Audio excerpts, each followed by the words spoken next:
The New York Yankees have a major problem, as highlighted by their general manager in Brian Cashman, who revealed a lot on the New York Yankees' struggles into trying to convince the Japanese free agent market to come over and sign with the Yankees. Meanwhile, all of them are signing with the Dodgers. However, there is a new prospect who the New York Yankees will have a very good shot at, and we're going to break down exactly why that is, plus much more. What's up, guys? Welcome back to Yankees Digest. It's Chris here, and we're going to jump right into things as always. And guys, if you're enjoying the content, if you're having fun watching these videos, make sure to subscribe. If you're part of that 70% that's not subscribed and you want daily New York Yankees news, rumors, updates on all things New York Yankees, this is the place to be. But let's jump into the video because Brian Cashman spoke out on the New York Yankees and their struggles to land Japanese prospects such as Roki Sasaki, somebody who the Yankees went very hard for and really tried to sign, and they really wanted Sasaki on their team so they could form just an elite defense this season. They obviously brought in a bunch of great infielding help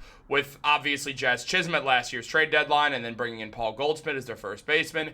And on top of that, they have Cody Bellinger now, an excellent outfield fielder as well. Their fielding has taken a massive leap in talent, and on top of that, their pitching did as well, like acquiring Max Fried in free agency. So the Yankees really bolstered their defense a lot, and they wanted to continue doing that by adding Roki Sasaki, who ultimately decided the Yankees were not the team for him and narrowed it down to the Blue Jays, Padres, and Dodgers, and obviously some of the Dodgers, like every other Japanese free agent has over the last couple of years. And Brian Cashman finally spoke on this, because the New York Yankees used to be the destination for a ton of Japanese talent. I mean, Hideki Matsui's the biggest name you could think of, but also they've had multiple Japanese stars, Masahiro Tanaka most recently, and Tanaka tried to recruit Sasaki to the Yankees, but ultimately it didn't work out. The Yankees probably should have used Tanaka more than they did as well, but such is life. Everyone signs with the Dodgers anyway. And Sasaki, the real kicker was the fact that he was so adamant about not wanting to be in a big market, and understand that involves the Yankees too. But the Pacific market gave him a lot of trouble, so being farther away could have helped as well. Or he could have went to the Blue Jays, which weren't as big of a market. But no, it was all lies. It was all a farce. He was just going to go to the Dodgers anyway, like everyone else, because in Japan, I think they only know the Dodgers exist or something, or as of recently, that's what seemingly has happened, and it's getting really frustrating if you're one of the 29 other MLB teams that actually wants to win something, especially considering that the Dodgers signed everyone else in free agency as well over the past couple of years. But hey, I digress. The Yankees had their moment. Unfortunately, I was too young to see it. Now, Brian Cashman spoke out and revealed the truth on all of this.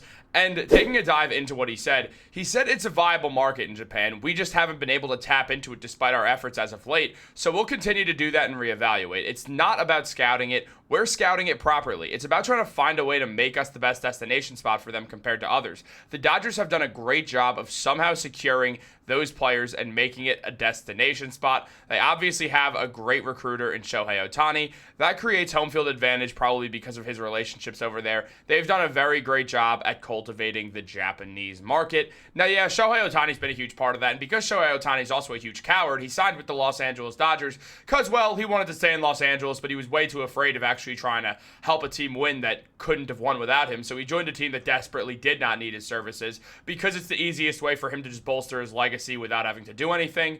Obviously, he is doing stuff, but he's terrified of the grind and, well, just a coward. I mean, it's the same thing from the NBA when Kevin Durant signed with the Golden State Warriors. They didn't need you. You just make him overpowered, and you're too scared to be the best player on your team. I understand that he sort of is, but he's not the, leader of that team per se. So he gets to hide behind a bunch of other talent as well because, well, he's afraid. And there's not much else to say. I mean,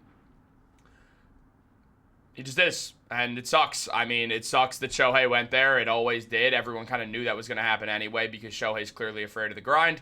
But also, everyone in Japan loves Shohei Ohtani, obviously. I mean, he's the biggest star in baseball in the world, and he went to the Dodgers, which were a team to build his brand and his money more because the Dodgers are a more marketable brand than the Los Angeles Angels of Anaheim. So there is that as well to consider. But at the end of the day, Shohei going there basically made everyone a lot easier to go there, and that was just the case for so many stars, whether it was Yoshinobu Yamamoto, who also, I mean, he dangled the Mets around a lot as well before just going to the Dodgers, and I would have rather him gone to the Mets because it's just not the Dodgers, and he had a great year. He had a 3.00 ERA in 18 games started, had a whip of 1.111, 105 strikeouts, one of the best pitchers in baseball, and just getting better and better still. Yamamoto signed that massive deal with the Dodgers that had deferred money like most contracts the Dodgers signed, because the Dodgers are paying everyone and anyone, and also all their mothers and everything else because, well, it's the Dodgers. It's what they do. And, well, Yamamoto, that wasn't too big of a surprise to see him go to the Dodgers.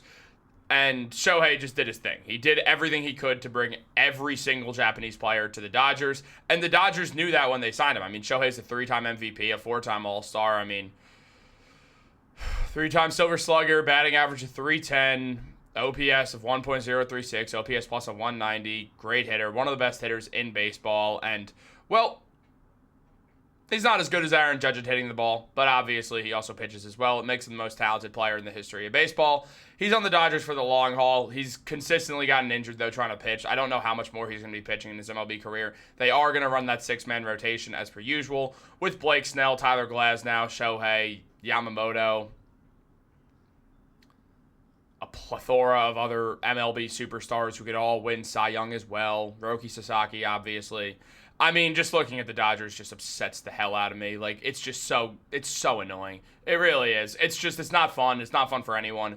No one likes them. I hope they all get injured. That's not true. I really don't. But, I wish I didn't say that. I feel bad about that one. But, it's just really upsetting that they all can go there. Look, on top of that, Brian Cashman also said, we've been in on these players. We've gotten our meetings. We've been invited to participate, which is an honor because not everyone's even getting that. But we're all falling short and at the same time, and we'll continue to reevaluate why that's the case. I mean, look, I'm not going to lie. A big part of it just is this guy right here.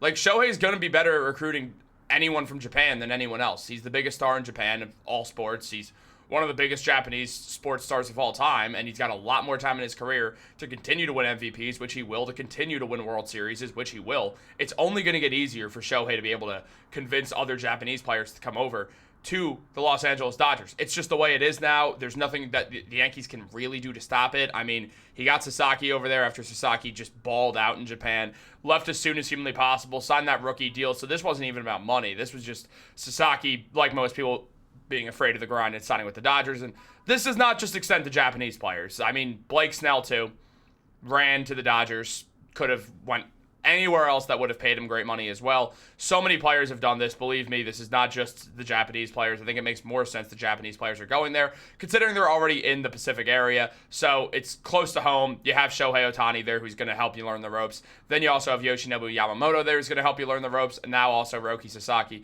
You have a bunch of guys over there. It makes sense why Japanese players are all going to want to play together, because they'll all have a connection instantly, and they'll probably know each other from the World Baseball Classic and all that. So there's a bunch of reasons why they'll all know each other and why that makes sense. The annoying part is how every other free agent, like Freddie Freeman, who basically got duped into signing there, I mean, Blake Snell, all these guys who just signed there anyway, Tanner Scott, like, it's endless. It's truly endless, and it's really, really annoying, but there's nothing we can do about it.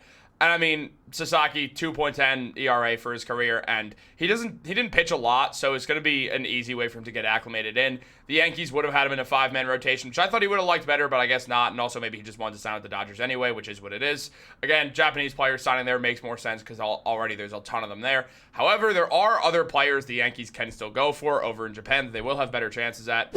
I mean, Brian Cashman said right now, the Dodgers are just cornering the market on players coming over from Japan, and hopefully the Yankees can change that over the course of time. Brian Cashman said, we've had some great Japanese players for us play for the Yankees, guys we're real proud of, and there's another one coming in who the Yankees seriously can get because he's a first baseman, and the Dodgers have Freddie Freeman on a massive contract. Now, an anonymous scout said that, I don't want to mispronounce his name, Munetaka Murakami. He's the type of bat the New York Yankees need in the middle of the order, and he's a better fit than Ohtani because they'll need a first baseman. He has enough discipline and hard contact to be a very nice fit between Aaron Judge and Giancarlo Stanton. They need to get younger, and he adds a young core player into the mix as well. Look, landing Munetaka Murakami would be absolutely awesome. There's no way around it. The man is a phenomenal player. He's a future MLB star. Awesome in the World Baseball Classic as well. The guy's incredibly talented, and since he's a first baseman, there's a real world that he doesn't sign with the Dodgers because what's he going to do, be the bat boy? Like, Freddie Freeman's still really, really good. We all know this. So it's hard to imagine Murakami going there because there's not really a spot for him. So this gives the Yankees an opening to try to mess with that market and not let the Dodgers, just keep keep monopolizing it, which they might be able to anyway, but it just makes no sense that they'd be able to with a guy like Murakami when they already have Freddie Freeman, unless they're going to try to move Murakami to third base, which he has played a little bit over his career, so maybe they try to do that and just decide, hey, we're not done. We're just going to keep doing this over and over again, which would be unfortunate, but Murakami is a natural first baseman, so moving him to third base would be a little awkward. Now, they could probably figure it out, and the money thing really isn't a big concern. It's the Dodgers. They're just going to give you deferred money anyway. They're not going to stop this. It's just is what it is, man. And the Yankees do have a chance because, well, again, first baseman gives the Yankees a real chance.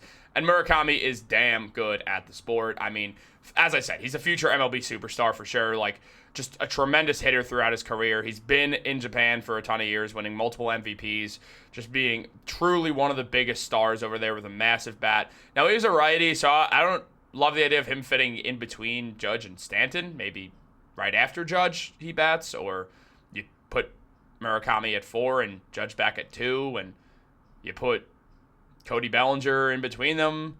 But this is who the Yankees should go for over Vladimir Guerrero Jr., if you ask me. I have a feeling the teams are going to be way more interested in Vladimir Guerrero Jr. than Murakami because Murakami's way less proven, obviously, never playing in the MLB. And on top of that, Vladdy's one of the biggest names in the sport, so it'll make those teams more money to add Vladdy, which is also a part of the game, obviously. So it might open up the Yankees' doors to try to get Murakami. I mean, obviously, it depends on how much the Dodgers are interested in him. They'll obviously take their chances because, again, Shohei, Yamamoto, Roki. It makes it really easy for Murakami to be like, well, I have 3 friends on one team.